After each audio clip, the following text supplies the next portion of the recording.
jewelry box with the music box inside started playing at 3 a.m. It was a late night at my parents' house and my boyfriend and I were in the kitchen making some food. We just started talking when suddenly I heard a faint song coming from either upstairs or the front of the house. My boyfriend heard it too, but we didn't know where it was coming from. At first, I thought it might be from the phone, but as I listened more closely, I realized it was coming from a jewelry box that had always been in my room since I was a child. Curiosity got the better of me and I decided to text my sister to ask if she had heard anything. I also heard a door close upstairs, and I wanted to make sure that she wasn't up and about. She replied that she had been in bed for a while and hadn't heard anything herself. I tried to brush it off and assumed that maybe my cats had been playing with the jewelry box. However, that wasn't a convincing explanation, as the winding mechanism was difficult to operate and the box was situated against the wall. To be sure, I texted my mom to see if she had started playing with the box. You see, sometimes she would sleep in my room when my dad snored too loudly, but the reply I received the next morning surprised me. My mom said that she was in my room, but it wasn't her who started playing the music. She had been woken up by it and thought it was her phone ringing. Furthermore, my cats hadn't been in the room, which made it even more spooky. It was a strange occurrence and my sister thought it might have been maybe my mom playing a prank on us, but my boyfriend, dad, and I didn't think it was a prank. After all, my mom wasn't much of a prankster, and she would always stop if someone got scared. The mystery remains unsolved, and it was definitely a spooky night for us.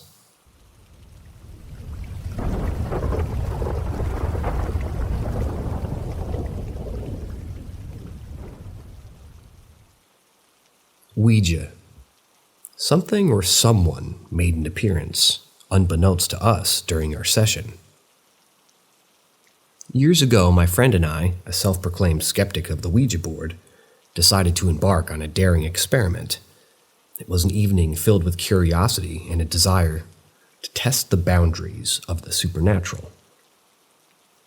With the room bathed in the flickering glow of candles, we prepared ourselves to challenge the enigmatic powers of the Ouija. Although I approached the endeavor with a healthy dose of skepticism, I wholeheartedly invited any spiritual entity to make its presence known. The room, illuminated solely by the soft glow of candlelight, set the stage for our supernatural exploration. With both hands on the planchette, we began our quest for communication, posing questions and seeking signs from the other side. Minutes turned into an eternity as we patiently awaited a response. The planchette remained stubbornly motionless, refusing to yield to our request for contact. Doubt started to creep into my mind as I glanced across the coffee table at my friend, wondering if this was all just an exercise in futility. Little did I know that the inexplicable was about to unfold before our eyes. In the midst of any disillusionment, I noticed a peculiar occurrence. One of the candles situated on the table suddenly extinguished, casting a shadowy ambiance over the room. Simultaneously, I caught a glimpse of my friend's eyes shifting to the left of me. It dawned on me that the candle behind me must have met the same fate and snuffed out its flame. Undeterred by this unsettling development, we persisted, hoping for a breakthrough. Minutes stretched into eternity once again, with no discernible signs or messages from the beyond. Eventually, we conceded defeat and initiated the closing ritual, bidding farewell to the potential spirits that eluded us. As we engaged in post-experiment conversation, we contemplated the possibility of giving it another try, as our initial endeavor seemed to yield no tangible results. Little did we know that our perception of the evening's events was about to be shattered.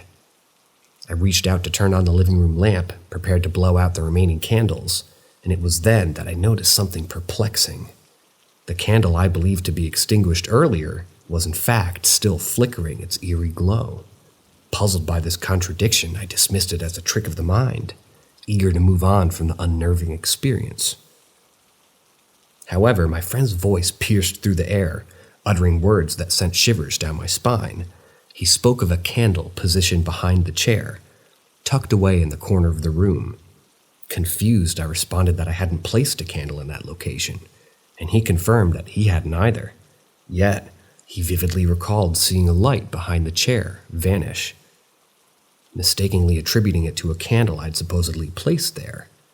Intrigued and somewhat frightened by this inexplicable revelation, we mustered the courage to investigate further. Pulling the chair away from the corner, we searched intently for the source of the phantom light, only to find nothing, no candle, no logical explanation for the ethereal illumination of subsequent disappearance. It was as if something or someone had shown us a sign during the very moments when the portal to the unknown was wide open. The spine-chilling encounter left an indelible mark on our psyches, serving as a stark reminder of the unfathomable forces that exist beyond our comprehension. The Ouija board, once an object of curiosity and experimentation, became a relic we wanted no part of. In a mix of trepidation and haste, I either gave it away or disposed of it, eager to distance myself from its eerie influence. Never again did we dare to summon the spirits through the ominous gateway of the Ouija board. The unexplained events that unfolded that fateful evening left an indelible impression on our souls, serving as a stark reminder of the delicate balance between the known and the unknowable. Reflecting on our experience, I couldn't help but ponder the profound impact it had on our perception of the supernatural itself. It made me question the boundaries of our understanding and the potential consequences of delving into realms beyond our comprehension. Could there be a correlation between our ill-fated encounter and the unsettling events that followed? My mind drifted to the haunting notion that our brush with the paranormal might have had other lingering effects for me and my friend's well-being. The weight of anxiety and depression that she now carried seemed too coincidental to ignore. Could her prolonged exposure to the eerie occurrences in her bedroom have taken a toll on her mental health? Was there a deep-rooted connection between the unexplained and the inner workings of the human psyche? Intrigued by this hypothesis, I began exploring the possibility of similar experiences among others. I delved into research seeking stories of individuals who had encountered inexplicable phenomena in their childhood bedrooms, wondering if such encounters had left lasting imprints on their mental well-being. As I delved deeper into this realm of inquiry, I discovered a myriad of accounts that seemed to validate my theory. Countless individuals shared their haunting recollections of inexplicable occurrences in their bedroom, ranging from eerie sounds and mysterious shadows to unexplained apparitions. Many reported struggling with anxiety, depression, or a sense of unease that persisted into adulthood. While not a conclusive scientific study, the parallel between these personal anecdotes and my friend's ordeal was too compelling to ignore. It left me pondering the intricate interplay between our external environment and our internal emotional landscape. Could the unseen forces that manifested in our bedroom have permeated our minds, leaving an indelible mark on our mental well-being? Admittedly, my theory may be dismissed as far-fetched or purely speculative. Skeptics might scoff at the notion of a supernatural link to mental health, attributing it to mere coincidence or the power of suggestion. Nevertheless, I couldn't help but contemplate the profound implications of our experience and the potential ripple effects that it may have had on our lives. As I sit here, clad in my metaphorical tinfoil hat, I realize that the mysteries of the universe are vast and unfathomable. Our brief encounter with the unknown left an indelible impression, forever shaping our perspective of the paranormal. Whether it was a mere play of the imagination or a genuine connection to the realm beyond our understanding, one thing remains certain. We have chosen to steer clear of the Ouija board, forever wary of the enigmatic forces that lie in wait. So, dear reader, I invite you to embark on your own journey of exploration and introspection. Delve into the depths of the unexplained, question the boundaries of your own beliefs, and unravel the intricate tapestry that connects our physical reality to the reality that lie beyond. Just remember to tread cautiously, for the line between curiosity and the unknown can be perilously thin.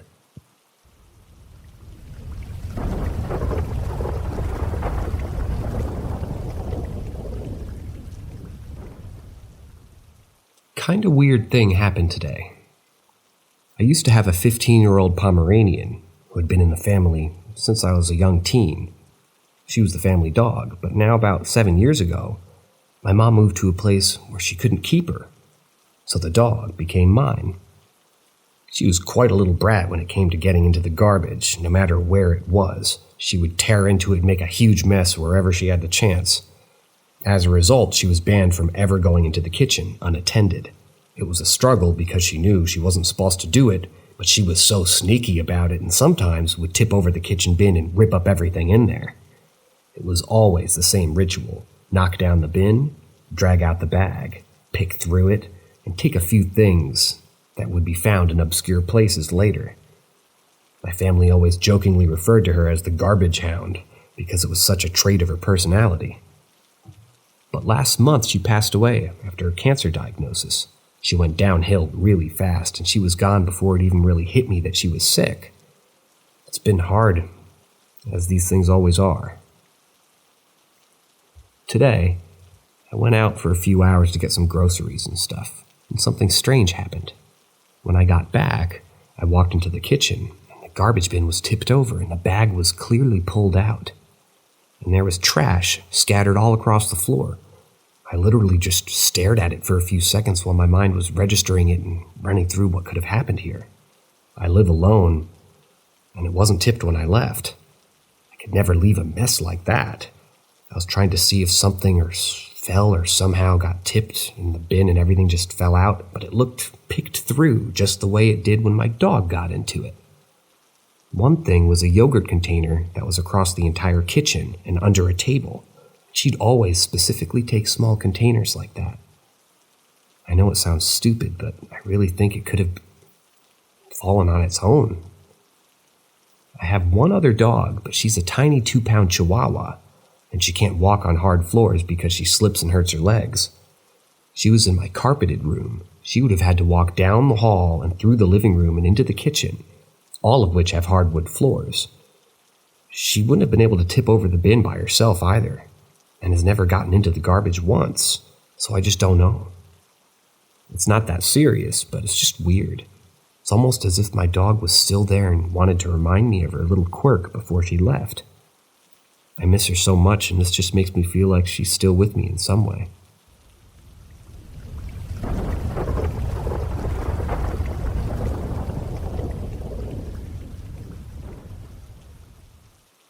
New here, thought I'd share my experience.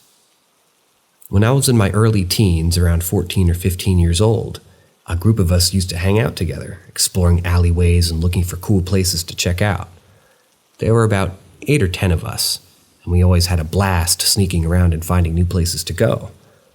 One evening, not far from where we lived, we stumbled upon a small walled-off area with an open patch of land and a locked-up garage.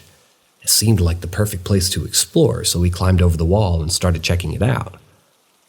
The open land was big enough to have a large tree trunk laid out as a kind of bench, and there were various metal barrels and oil cans scattered around.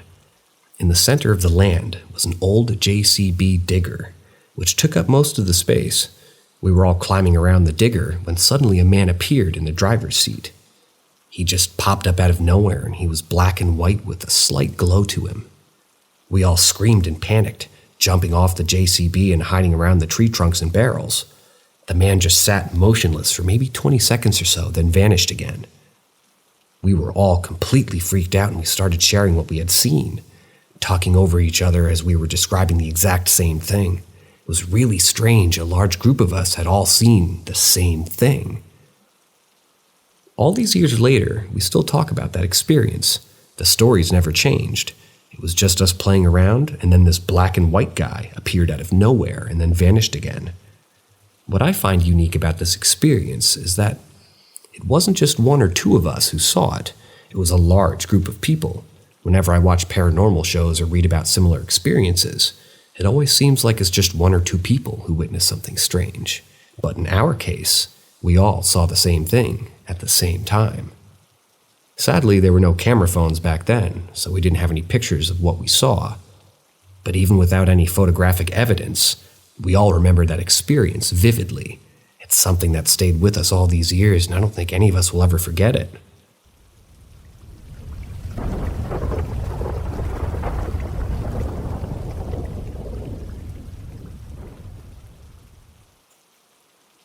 Gifts from children. As a dance instructor, our job is to teach children how to dance, but sometimes it can be challenging, especially when there are 2 little girls in a class who don't get along. They can make my job more difficult than it has to be, and despite this, I still love my job and it brings me joy, I'm also a Doberman owner, and I love dogs. I've always had a connection with them.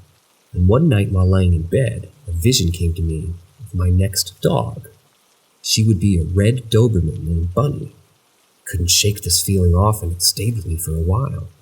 The next day when I got to class, one of the more difficult students came up to me and said, "Miss A, I made you something. It's a balloon dog." She handed me a little handmade clay figure that looked like a bunny painted red. I was shocked. It wasn't a Doberman, but the fact that she got the color right was impressive. It felt like she read my mind. It made me think about the power of visualization and how our thoughts can manifest into reality. On a separate note, one of my friends got mad at me for not making her a priority.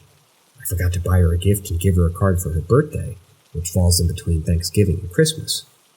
I knew I messed up, but the holidays are a very difficult time for me. I don't like them. It's a hard time of year and I struggle. Instead of talking with me about it, my friend cut me off and won't return my calls. I feel bad about it and I wish I could make it right. The simple act for my child in class made me realize that I could so easily make up with my friend if I wanted to. It made me think about the power of small gestures and how they can make a big impact. I'm curious about what other people think about this matter. Do you think it's worth trying to make amends with my friend? Or is it better to just let it go? It's something that's been on my mind a lot lately, and I believe that forgiveness is important, and I hope that one day my friend will forgive me.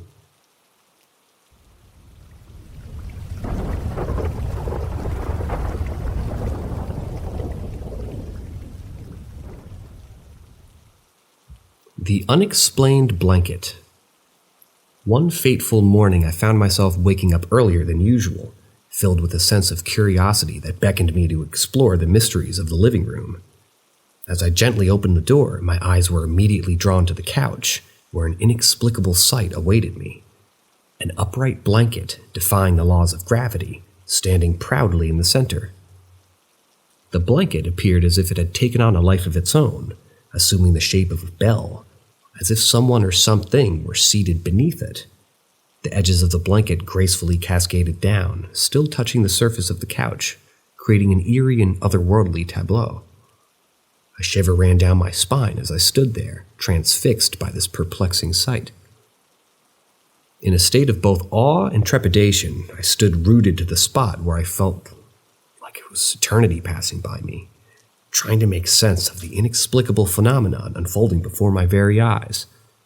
10 seconds, which felt like an eternity, ticked by before I summoned the courage to break free from the grip of astonishment. With a surge of adrenaline, I sprinted toward my mother's room, determined to share this mind-boggling spectacle with her. Waking my mother from her slumber, I hastily recounted the strange occurrence that had unfolded in the living room. Together, we mustered the bravery to approach the enigmatic blanket, our hearts pounding in our chests as we cautiously ventured into the living room. Anticipation mingled with trepidation as we neared the enigmatic object that defied reason and logic. With each step, our surroundings seemed to hold their breath, as if anticipating the revelation of a hidden truth. As we stood mere inches away, my mother mustered her resolve and slowly pressed down the center of the mysterious blanket, half expecting to encounter a hidden presence beneath. But alas, our search for rational explanation yielded no tangible results. There was no one seated beneath the blanket, no concealed form waiting to be revealed. The fabric obediently succumbed to my mother's touch, collapsing into its rightful place as if mocking our bewilderment. As we stood there, our minds racing to comprehend the inexplicable, we were left with more questions than answers. How could a seemingly mundane blanket defy the laws of physics and stand upright on its own? What unseen force had conspired to create this mesmerizing spectacle? Was it a trick of the light, an optical illusion, or is there something more profound at play? Seeking solace and understanding, I began to delve into the annals of the paranormal. In my quest for answers, I encountered tales of objects moving on their own accord, unexplained phenomena that defied conventional wisdom, and I discovered that I wasn't alone with my bewildering encounter, as others had also experienced inexplicable occurrences that challenged the boundaries of our understanding. Yet, despite this plethora of accounts and speculation, a definitive explanation remained elusive. The truth, it seemed, was veiled in an ethereal realm of the unknown. The standing blanket became a symbol of the enigmatic and unexplained, a constant reminder that there are forces in this world that defy rational explanation. To this day, the incident remains unsolved, etched into the fabric of my memory. I continued to search for answers, seeking the wisdom of those who had treated similar paths. Maybe they possess the key to unraveling the secrets of the extraordinary. So, dear reader, if you too have encountered inexplicable phenomena, I implore you to share your experiences, to shed light on the shadows of the unexplained. Together, we may inch closer to understanding the enigmas that surround us, piecing together the puzzle of our bewildering existence, one encounter at a time.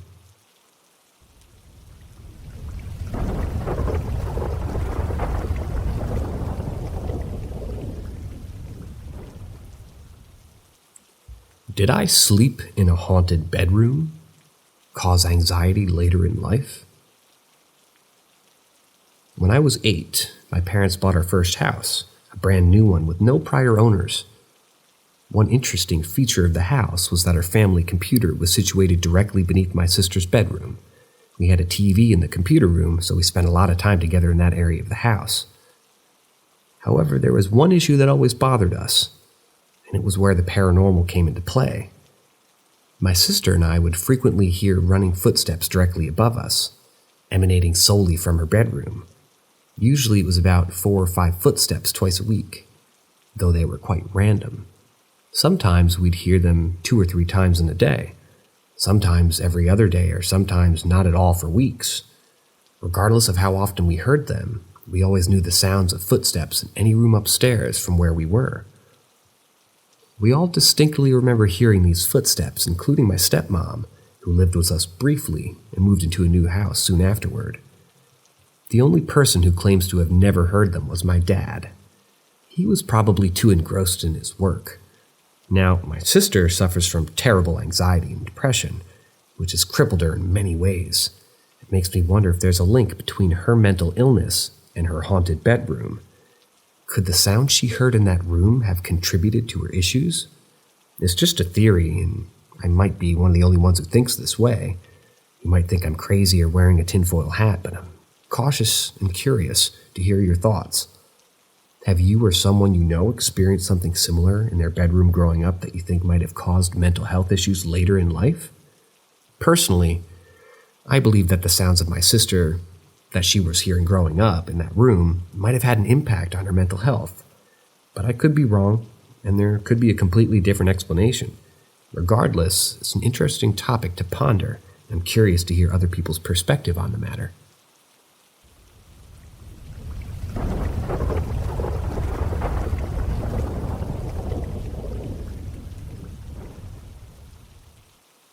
Someone pulling my hair. About a week and a half ago, a strange and unsettling phenomenon entered my life. It all began during a playgroup session with my child, where I suddenly felt a gentle tug on my hair from behind. My initial thought was that my little one was seeking my attention, so I turned around expecting to see them standing behind me. To my surprise, there was no one there except for my child, who stood about 15 feet away, completely engrossed in their own activities. At that moment, I dismissed the incident as a fleeting sensation and continued conversing with the other mothers, not giving it much significance.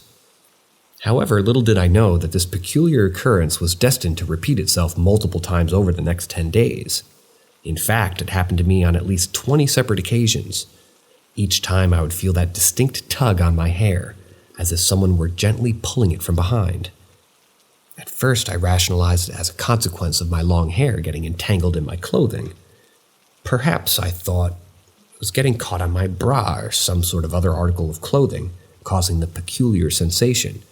Yet, my perspective shifted drastically one evening as I emerged from the shower, standing there completely naked and vulnerable. To my astonishment and dismay, the hair-pulling phenomenon occurred once again, leaving me perplexed and unnerved. What struck me as, particularly unsettling was the fact that these hair-pulling episodes seemed to manifest themselves not only in the comfort of my own home, but also in public spaces, such as stores and other crowded areas.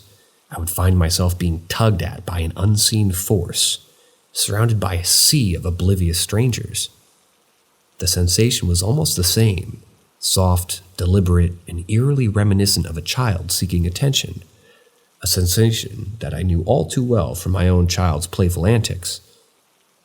As the frequency of these hair-pulling incidents continued to escalate, so did my concern.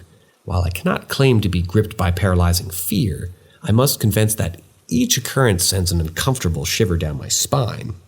The inexplicable nature of the phenomenon leaves me with a nagging sense of unease and a myriad of unanswered questions. I find myself yearning for answers, seeking solace and validation by reaching out to others who may have experienced something similar. Have you ever encountered such a bewildering phenomenon? Do you know of anyone who had endured comparable hair-pulling episodes? If so, I implore you to share your knowledge and insights. What could possibly explain these inexplicable occurrences that have disrupted the peace and tranquility of my life? In my quest for understanding, I've embarked on a journey of exploration, delving into the realm of the paranormal and the unknown. I have immersed myself in countless stories and anecdotes of unexplained occurrences, desperately searching for a semblance of clarity. Yet, as often the case with such enigmatic phenomena, the answers remain elusive, the truth concealed within the shadows. For now, I continue to navigate this unsettling hair-pulling phenomenon with a mixture of curiosity, trepidation, and a determination to unravel all the mysterious origins, and I remain vigilant, documenting each occurrence in meticulous detail, hoping that one day the pieces of this perplexing puzzle will all fall into place. If you possess any insights or have encountered similar inexplicable events, I beseech you to share your wisdom. Let us join forces in our pursuit of truth as we strive to shed light on the shadows that surround us and uncover the enigmatic nature of these hair-raising experiences.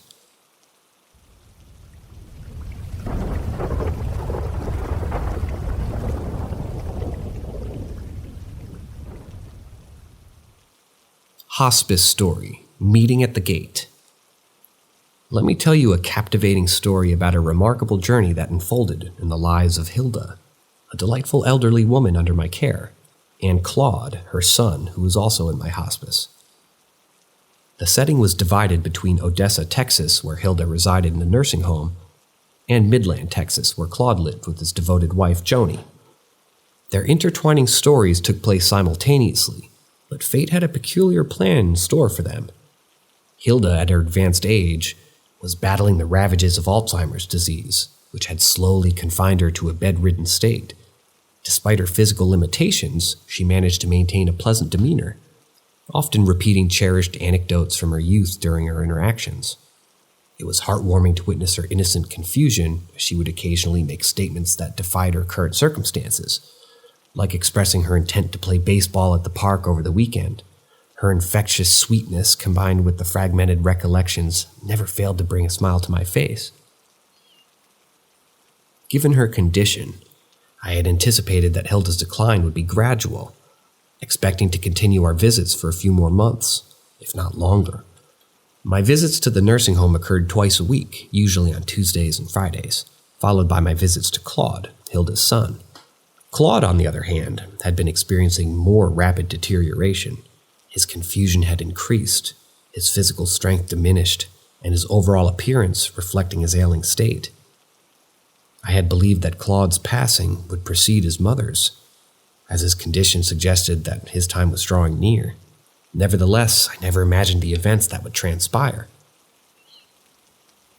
One fateful Friday, after checking on Claude and ensuring his pain was under control, I informed Joni, his dedicated wife, that I would be visiting Hilda next. She was doing an exceptional job of caring for both her husband and her mother-in-law, skillfully managing their needs. I proceeded to the nursing home in Odessa, where the staff reassured me that Hilda seemed happier than usual.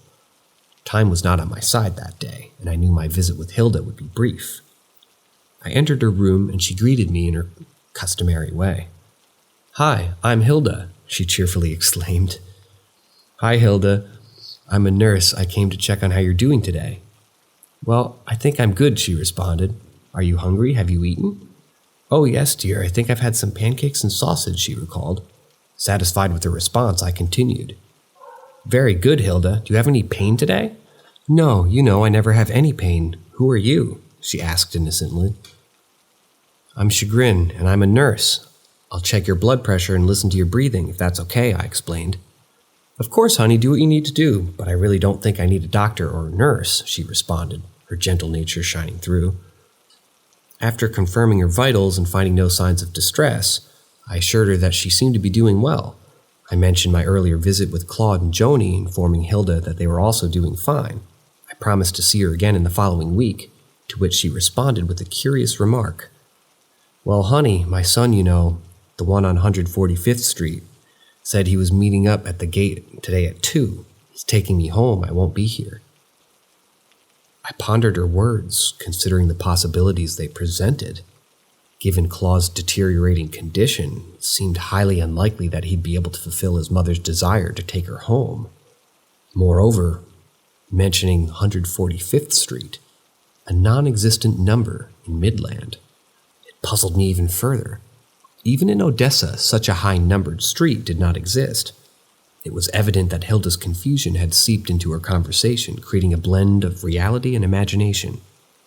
With time ticking away, I bid Hilda farewell, expressing my intention to see her the following week, and despite her confident assertion of not being present, as I gathered my belongings and prepared to depart, I couldn't help but feel a sense of fondness for this gentle soul, and I cherished the opportunity to continue our visits.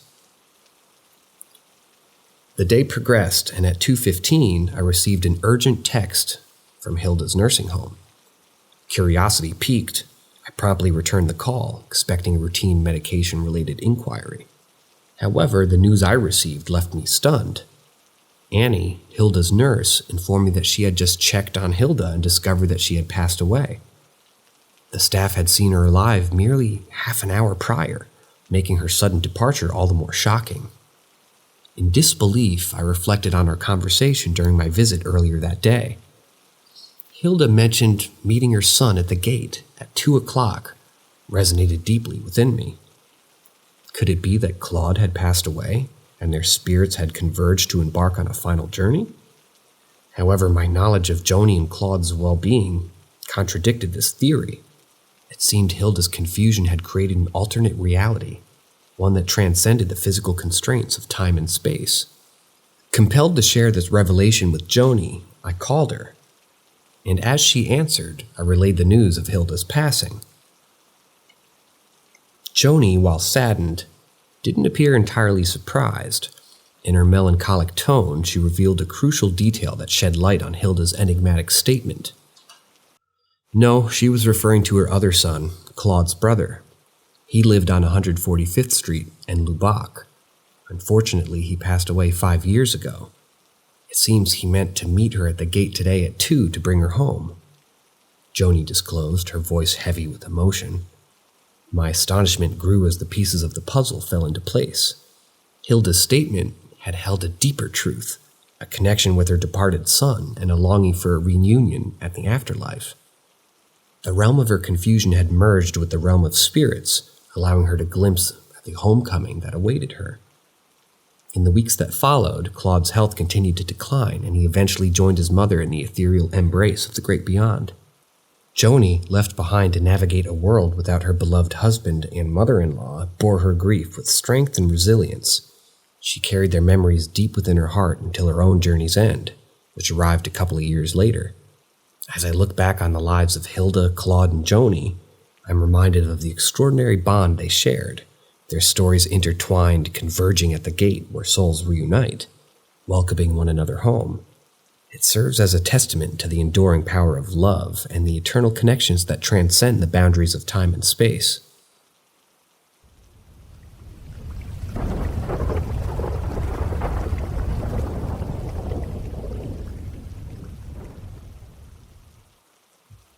My wife works in a haunted school, but maybe it's nothing.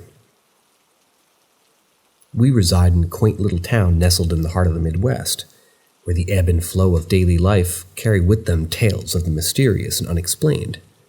My wife, a passionate music teacher, has found herself entangled in a web of peculiar occurrences that continue to both intrigue and unsettle us. It all began when she accepted a position at an ancient, time-worn elementary school that carries with it an air of mystique and whispers of spectral encounters. Coincidentally, our humble abode is situated across the street from a cemetery, where we have both caught glimpses of an otherworldly presence, though I must admit, my skepticism still lingers. It was during her initial days at the school that my wife brought home a curious tale, one that left her perplexed and searching for rational explanations. Each morning upon her arrival, she would find her pencil cup unceremoniously cast upon the floor, its contents scattered haphazardly, and at first she dismissed it as maybe the handiwork of a disgruntled custodian, attributing the untidy scene as a mere act of mischief. Yet, as the phenomenon persisted night after night, she found herself questioning the very objects involved. Was it the fault of the cup? Perhaps the desk? The worn and weary passage of time? Or it could just be the very foundation upon which the school stood was somehow unbalanced. And despite her efforts to unravel this enigma, the nightly ritual of finding her pens strewn about in the cup on the floor continued, unabated. Eventually, she ceased discussing the matter and resigned herself to the unsettling routine. To our surprise, the custodian, seemingly driven to frustration, lodged a complaint with the school administrators, accusing my wife of carelessly tossing her pens and neglecting to clean up after herself. It was a baffling turn of events, for she knew all too well that she was not responsible for the disarray that greeted her each morning. The inexplicable pen cup phenomenon persisted, undeterred by the custodian's accusations, haunting her days like a specter refusing to be silenced. The next incident that sent shivers down our spines occurred with the confines of her classroom. Long after students had departed and solitude reigned supreme, engrossed in practicing a hymn, my wife found herself confronted by an unsettling disturbance emanating from a very instrument that brought her joy, the piano. As if possessed by an unseen force, emitted a cacophony of notes, as if someone or something had taken a seat upon its time-worn keys. It was brief but obnoxious, followed by an eerie silence that permeated the room. Despite the chill that crept up her spine, my wife mustered the courage to slowly retreat from the scene, willing herself to push this disconcerting incident to the recesses of her mind. However, it is the last encounter, the one that unfolded within the confines of the school's unfinished second-story storage attic, that haunts me the most. This particular space, accessible only through a locked ladder located outside the building, has become the backdrop for a series of spine-chilling incidents reported by fellow teachers. While my wife harbored reservations about these stories, she found herself drawn into the tapestry of the unexplained on that fateful night. Engaged in a private lesson with a talented high school student aspiring to master the realm of opera, my wife bid her pupil farewell as the evening drew to a close. Yet as she began to gather her belongings, an abrupt commotion erupted from the depths of the inaccessible side of the attic, reverberating through the empty space with thunderous footsteps. With mounting dread, she listened as the sound of rapid, thunderous footsteps echoed through the hollow expanse of the inaccessible attic. From one end to the other, the phantom runner sprinted with an intensity that sent chills coursing through her veins. It was as if an invisible presence fueled by an unknown energy raced toward the side where the ladder stood. Its purpose and intent shrouded in the realm of the inexplicable. My wife, overwhelmed by a mixture of fear and fascination, found herself caught between the allure of these otherworldly encounters and the deep-rooted concern for her well-being. As the echoes of the ethereal runner faded into the silence of the night, my wife's heart pounded in her chest, her senses heightened by the undeniable presence of something beyond our understanding. With every fiber of her being urging her to seek safety, she swiftly made her way to the safety of her car, where a semblance of normalcy awaited. It was during that tumultuous drive home that she shared the chilling details of her encounter, her voice trembling with a mixture of awe and trepidation. For my wife, these encounters, while unsettling, carry a strange allure. She's drawn to the enigma that permeates her professional life, embracing the mysteries that surround her with a sense of curiosity that borders on the supernatural. But for me, her partner in life, the fear and concern are ever present. I I cannot help but worry about the potential implications of these encounters, the impact that they may have on our well-being and our shared existence. I've delved into countless encounters of paranormal experiences, seeking solace in the stories of others who had traversed similar realms of the unexplained. And yet, the answers remain elusive, mere whispers carried by the winds of uncertainty. Have others encountered such inexplicable phenomenon within the confines of their workplaces? Do they too walk the tightrope between fascination and fear? I yearn for the solace of shared experiences, for a glimmer of the understanding that can bring comfort to my restless mind. As we navigate the delicate dance between the known and the unknown, my wife and I find ourselves standing on the precipice of a world where the veil between reality and the supernatural grows too thin. Together, we tread cautiously, embracing the enigma, while holding lightly to our shared love and support. And as the clock ticks and the shadows deepen, we remain ever vigilant, prepared to confront whatever mysteries the universe has chosen to reveal to us, for better or for worse.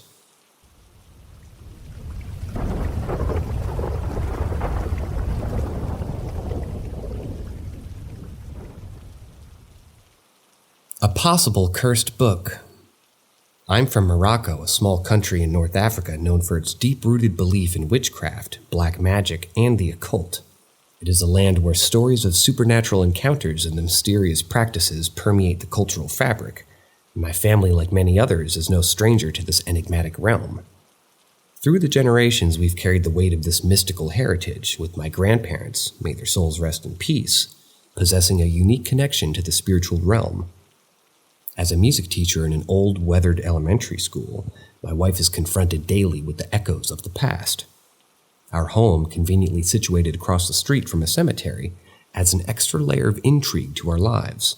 It's within this backdrop that a series of inexplicable events began to unfold, slowly unraveling the thin veil that separates the ordinary from the extraordinary. It all started when my wife joined the faculty of the school.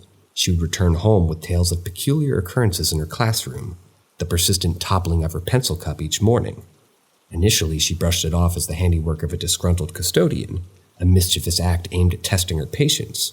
But as the days turned into weeks, the frequency of this unexplainable phenomenon intensified, leaving her perplexed and searching for answers. Intriguingly, whispers of the mysterious book surfaced within our family. It was said to have been left in my grandfather's care by a fellow practitioner of the occult, who, lacking immediate family, entrusted its safekeeping to him. My father, in hushed conversations with his brothers, referred to it as cursed, attributing its presence to my grandfather's deteriorating health. My grandfather, burdened by schizophrenia, paranoia, and heart disease, experienced a peculiar pattern. His symptoms would inexplicably worsen when the confines of our ancestral home, within them, while finding temporary respite when staying elsewhere.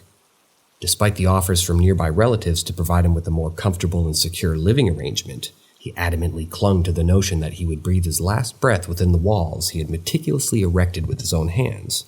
And so, tragically, he did, succumbing to the mysterious ailment that plagued him. As the family gathered to bid him farewell, my young and impressionable self, accompanied by my equally intrigued cousins, found ourselves lured by the forbidden. Driven by a misguided sense of adventure, we obtained my grandfather's keychain, unlocking the door to the secrets hidden within his dwelling. In our innocence, we viewed it as a harmless exploration, unaware of the gravity of our actions. Together, we scoured his room, sifting through drawers and containers until we stumbled upon the elusive book. Its appearance was deceptively ordinary, a tome with a worn dark brown cover that hinted at a hidden history. Clutching it tightly, we gathered in anticipation, half expecting a genie or otherworldly entity to manifest before us. Yet, as the pages unfolded, we were met with disappointment rather than awe. The text contained within a baffling mixture of horribly misspelled Arabic and Hebrew, rendering its contents indecipherable to our young minds. Some pages were torn, hinting at a potential narrative that had been deliberately obscured. Undeterred by our lack of comprehension, we resolved to test the book's powers, fueled by a potent blend of curiosity and recklessness. A dare was issued, and my cousin Hamza, ever eager to prove his mettle, volunteered to sleep with the book under his pillow for a night. Little did we anticipate the harrowing consequences that awaited us. In the aftermath of our ill-advised experiment, Hamza emerged a changed person. Dark circles clung to his wary eyes, a testament to the torment that he had endured. Sleep became a distant luxury for him, as his nights were besieged by a relentless barrage of nightmares. In the depths of his slumber, he found himself pursued by shadowy figures through the pitch-black labyrinth of the city.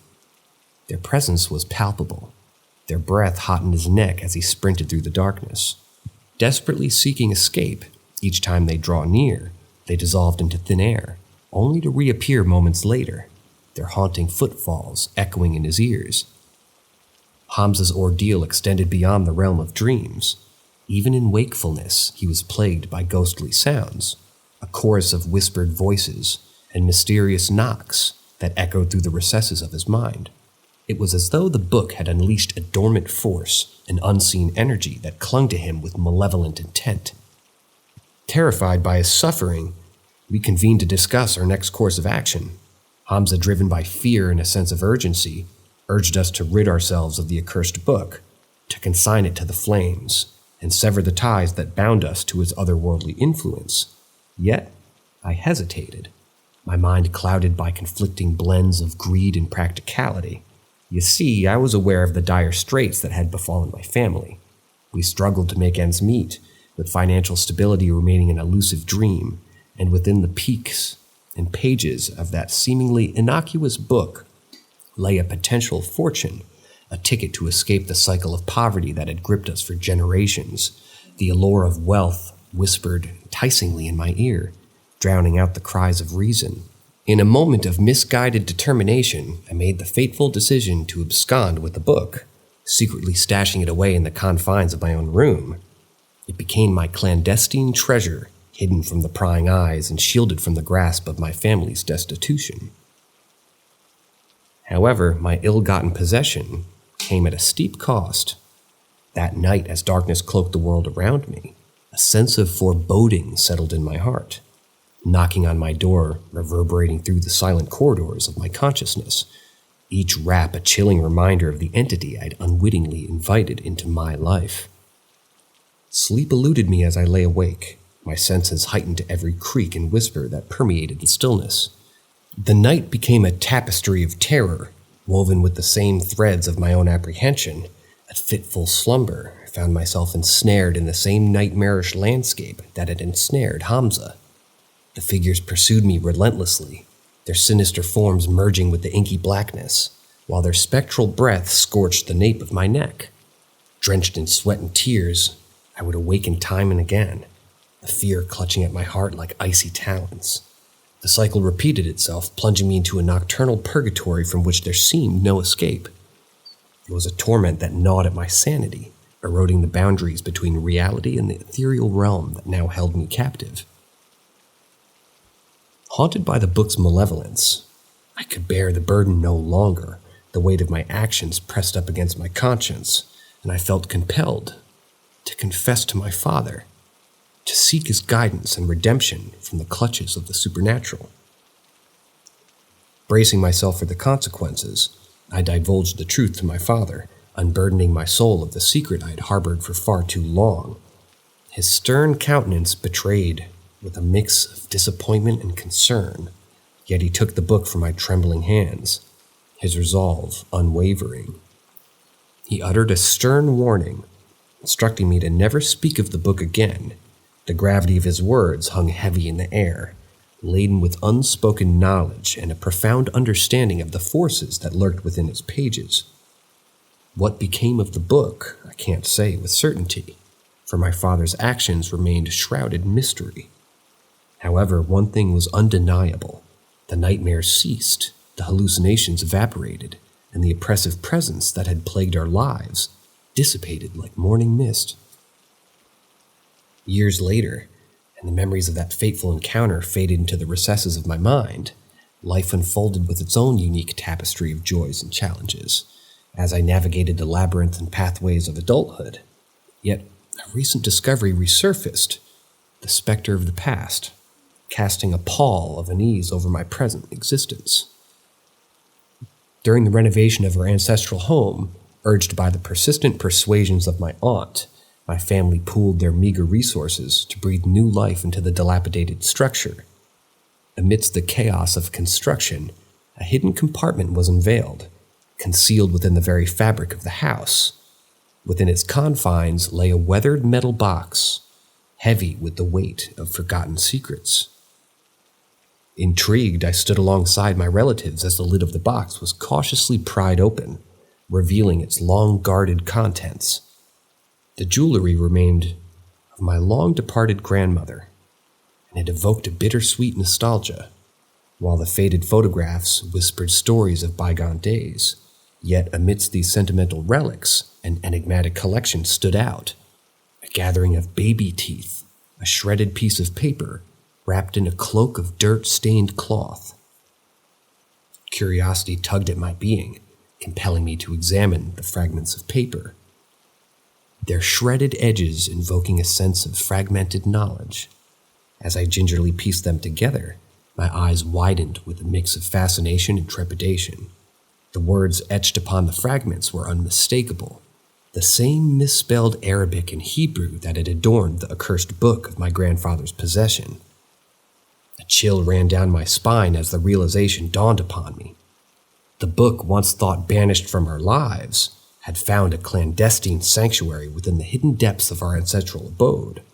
Its secrets, torn asunder and scattered to the winds, lingered as a haunting reminder of the inexplicable forces that had touched our lives. In that moment, the memories flooded back, and I retraced the path that had led me to this juncture. Regret mingling with curiosity as I questioned the choices I had made and the risks I had taken. The allure of wealth, once so intoxicating, now seemed insignificant in the face of the supernatural turmoil that had ensued. I share this tale now, as a matured soul at the age of 26, burdened by the weight of my past actions. The story serves as a cautionary reminder of the delicate balance between greed and integrity, between curiosity and respect for the unknown. It's a testament to the enduring power of the mystical realm that permeates the cultural tapestry of my homeland. A reminder that some secrets are best left undisturbed. As the fragments of the torn pages lay before me, their fragmented words whispering secrets lost to time, I can only hope that my family's brush with the occult serves as a cautionary tale for those who dare to tread the murky waters of the supernatural. May it serve as a testament to the resilience of the human spirit and the enduring power of family bonds, reminding us that the true wealth lies not in material possessions, but in the love and unity that guide us through the shadows of the unknown.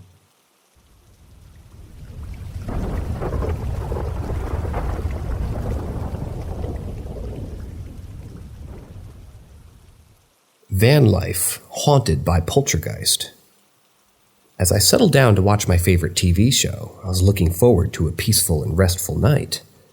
However, that's when I heard footsteps outside my van, which I found quite odd. I mean, who would be wandering around at 11 p.m.? I tried to shake off the feeling of unease and put it down as just a passerby, but deep down I knew something was off. As the night wore on, I drifted off to sleep. But suddenly, I was jolted awake by a loud noise.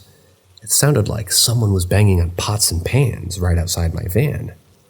My heart was racing and I had no idea what was going on. I tried to rationalize the noise, thinking it was probably just some kids messing around. But then I heard a clock ticking sound circling my van. That's when I knew something was definitely wrong. I didn't have a clock in my van. Panic began to set in as I realized that I might not be alone. I had no idea who was making these noises, but I knew that I had to do something. I picked up my phone and I called my mom, hoping to calm my nerves. As soon as my mom picked up the phone, the noise outside my van suddenly stopped, sending shivers down my spine. It was as if the person making the noise had disappeared into thin air. I was terrified and I didn't want to spend another minute in that place. I decided to get out of there as quickly as possible and find a safer place to spend the night.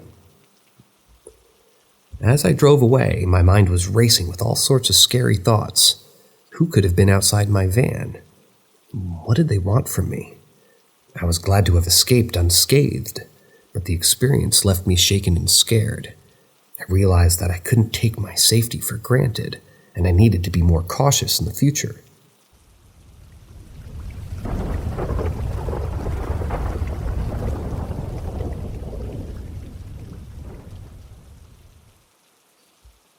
I know I'm not the only one who sees things, right? As I'm sitting in the kitchen doing some work, I noticed something peek around the corner. At first, I thought it was my brother trying to scare me, so I shouted at him to stop peeking, but there was no response, and I realized that I was home alone in the house. I felt a shiver run down my spine as I tried to wrap my head around what just happened. A few days later, I was once again in the kitchen when I saw it happen. This time I could see its hands, arms, head, and torso. I couldn't make out its face, but I had a feeling it wasn't human. Again, I thought it was my brother playing a prank on me, but he was in the bathroom this time. I felt a sense of unease and discomfort in the pit of my stomach as I wondered what it could be. These occurrences happened only twice, but it left a deep impression on me. I couldn't shake off the feeling of being watched when I was alone in the dark. But that's not all. I would hear strange noises, too. There was this one time when I heard someone calling my name while I was home alone. It happened a couple of times, and it always left me feeling weird. I even asked my parents if they called me, but they said they didn't. One night when my parents were in their room, I heard my mother calling me loudly. I rushed to their room thinking that something was wrong, only to find out that my mother never even called me. It was strange and I couldn't explain it. All these experiences made me feel like something was off about our house. I started avoiding being alone in the dark and would always turn on the lights. I couldn't shake off the feeling that I was being watched, and I didn't want to find out what it was.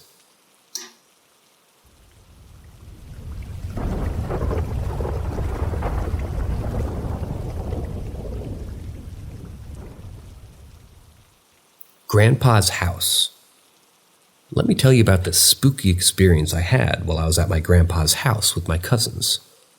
We decided to go to the basement using GarageBand and a specific audio tool that my cousin Tate, who is a bit on the heavier side, had suggested. Before we went down there, we joked around about my younger brother Jackson going down there alone to try to find something. My older brother Caden had previously claimed that when he went down there to retrieve his guitar to play it about 5 or 8 years ago, he saw a ghost and got scared. Then, when he went down there again, the guitar had moved, so we were already a bit spooked before the actual story takes place. Tate decided to download a See in the Dark app. That only worked on his phone, and the app worked like a charm. We were able to see clearly down the staircase. My cousins always loved to tease me by turning off the lights while I was playing with the piano. So we finally went down to the basement and heard nothing but the buzzing sound of the app working. We went into the toy room, and that's when Tate brought up the fact that our grandpa had told him that the house that we were in was built on an Indian graveyard, and that sent shivers down my spine. As we were down there, we captured something on the audio saying, "Leave," and other things like, "What are you doing?" My cousins thought it would be funny to send me down there alone, which I hated the thought of. And we ended up catching even more voices. Needless to say, we stopped going down to the basement after that. It was just too spooky for me.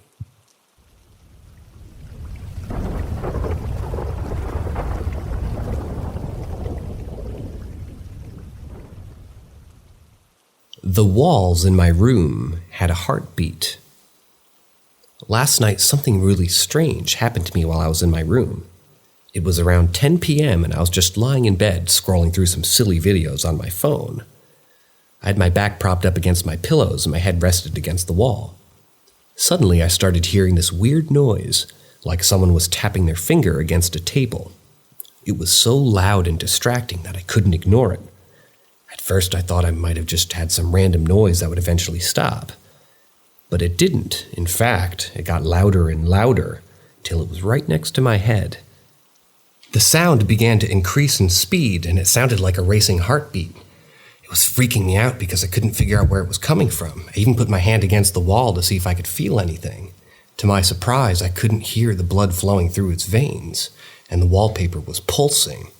I knew it wasn't my own heartbeat, as the sound's different and it's usually heard inside the skull.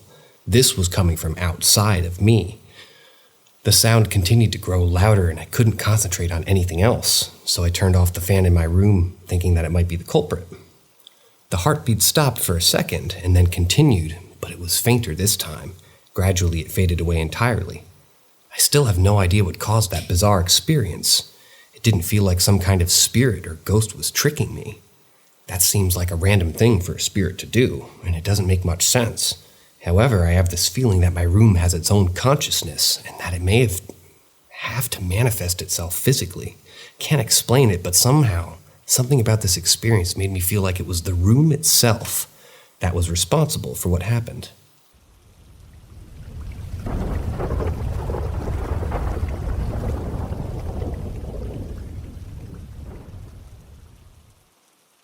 My encounter with a demonic entity has traumatized me. Let me tell you a story that has haunted me for years. It all started when I began communicating with the Virgin Mary and St. Peter through paintings on my bedroom wall. I know it may sound unusual to some, but it wasn't uncommon for me to speak with them. They would talk with me kindly and lovingly almost every night. It was as if they were my second set of parents. I would feel their warmth when they came to me. It was comforting, and the feeling was something I couldn't quite describe. But then a few years ago, something strange happened. I was lying in bed waiting for their arrival, as I did every night. When they finally came, they said nothing. This was odd because they always greeted me first. I asked them what was wrong, and that's when the thing took a dark turn. They screamed at me in unison, saying that I would feel nothing but pain in the afterlife, the pain of the black void, and that it would never end. It would be agonizing, and I would suffer for all eternity. They repeated this for what felt like 15 to 20 minutes straight.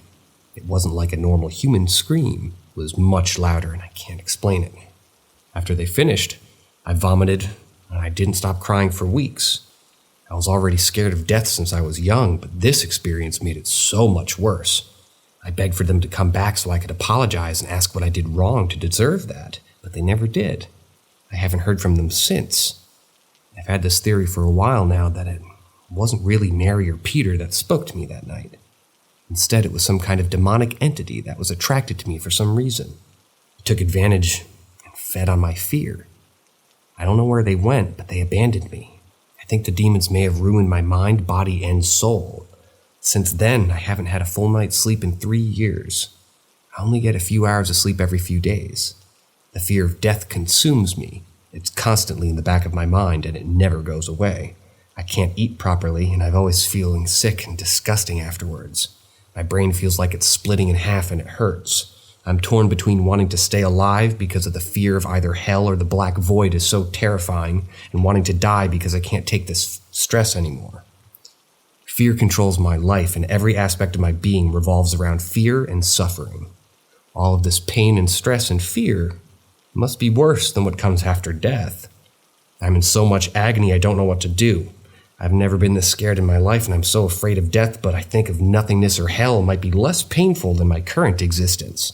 This is why I believe I was tortured by those demons posing as holy figures. What else could have left me with so much pain and stress? A true holy figure wouldn't have done that to me, especially ones I trusted so deeply.